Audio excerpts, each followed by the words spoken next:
नमस्कार साथियों, मैं हूं आपका होस्ट कुलदीप सिंह पुनिया और अब मेरे साथ जुड़े हुए खेड़ी धरने से जो किसानों का धरना चल रहा है उमेद सिंह लोहान। इस एरिया के बेटे भी हैं, किसान के बेटे भी हैं और इस धरती के बेटे भी हैं। राम राम जी लोहान साहब। राम राम और पुनिया साहब। बहुत बढ़िया जी, आप सुनाओ। आपको देख के बहुत अच्छा लगा सर, हमें भी बहुत अच्छा लगा और आप जमीन से जुड़े आदमी हो, जब इस तरह के आदमी मिलते हैं अच्छा लगता है। तो लोहान साहब, अभी एक बड़ी विकट परिस्थिति चल रही है। जो अन्नदाता है, जो पूरी दुनिया का पेट भरता है और वो लंबे समय से रोडों पे लड़ाई लड़ रहा है और इसमें दुविधा की चीज क्या कि वो लड़ाई भी अपने ही फोर्स से या अपने ही बेटों से कह लीजिए, क्योंकि पुलिस में भी हमारे ही बेटे हैं, फौज में भी हमारे बेटे हैं। तो ये विकट परिस्थिति को पैदा करने का श्रेय किस सरकार को जाता है? ये सरकार, इनका जो एजेंडा है, नीति है, धर्म के आधार पर लड़ाने की है, जाति के आधार पर लड़ाने की है और जवान को और किसान को लड़ाने की है जी। आज फौज में कौन जाता है? कोई सेठा के बेटे जानते नहीं, बिल्कुल सर। कोई अंबानी अडानी के जानते नहीं, बिल्कुल जी। कोई मोदी और के जानते नहीं, बिल्कुल जी। किसान का जाओगा या मजदूर का जाओगा।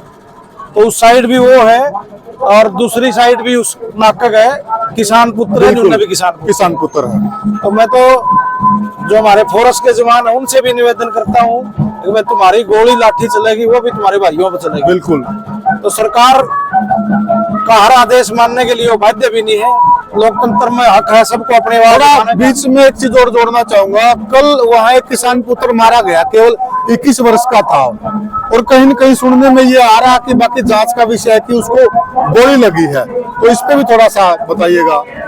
वो एक लौता बेटा था, दो बहन है उसकी जी, माँ मरी हुई है। हाँ जी। इतना बड़ा नुकसान है, उसके परिवार से पूछो जी। जो दिल्ली के गद्दी पे बैठे हैं नहीं, बिल्कुल। उनको किसान का दुख दिखाई नहीं देता, उस परिवार का दुख दिखाई नहीं देता जिसका बेटा की गोली से मारा जाता है।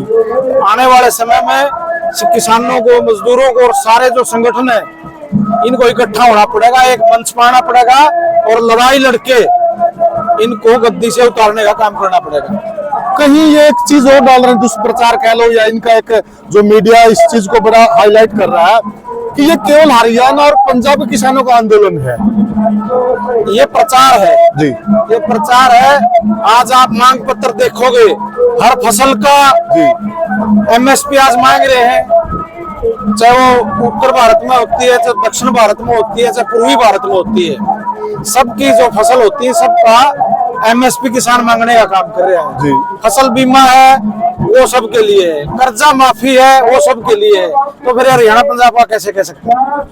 तो विपक्ष का क्या कहना है कि ये सरकार जो इस प्रकार से किसानों के ऊपर अत्याचार कर रही है? विपक्ष बटा हुआ है जी। आज देखो रोहतक सोनीपत झज्जर में कोई आंदोलन है जी, उसकी वजह क्या है? वहाँ विपक्ष आंदोलन के साथ नहीं है जी। आज आपका कैथल में, जींद में, हिसार में, फतेहाबाद में आंदोलन है जी, क्योंकि विपक्ष के लोग किसानों के साथ हैं। ये क्यों है कि जब रोहतक है, जब कोई सरिया लूटने की बात आती है तो उस तरह के जो डिस्ट्रिक्ट है, उस साइड के डिस्ट्रिक्ट है या उस साइड के नेता कह लीजिए, वो बड़े आगे आते हैं। लेकिन ये किसानों को और मजदूरों को तय करना पड़ेगा कौन नेता उनका हितैषी है, कौन उनके लिए कुर्बानी दे सकता है, कौन छाती उड़ा के विधानसभा में बोल सकता है। आज एक ही नेता है अभय सिंह चौटाला, जिसने सबसे बड़ी कुर्बानी देने का काम किया और आज भी सबसे जोरदार तरीके से किसानों की आवाज उठाने का काम अभय सिंह चौटाला कर रहे हैं। तो इनको पूछ लो आप किसान में। ये हमारे साथ का किसान साथी भी जुड़े हुए हैं, हम इनसे जानना चाहेंगे कि अभय सिंह चौटाला इकलौते ऐसे नेता थे जिन्होंने विधानसभा से इस्तीफा दिया था आंदोलन के समर्थन में, तो बाकी नेताओं ने दिया, बाकी नेताओं को आप क्या कहना चाहेंगे? मैं तो इतना पढ़ा लिखा तो सबको अनपढ़ सुधी तीसरी फल किसान अनपढ़ होता जो दुष्यंत ने वोट दे गए हमारी या भूल थी जी। मैं नैलो तो कैसा सदा के नैलो कैसा और आगे भी आएंगे माम। ऐसी कौन सी पार्टी है जो किसानों का साथ देती है? चौटाला पार्टी है। अच्छा, नैलो पार्टी जो किसान के साथ है, बाकी पार्टी किसान के साथ नहीं।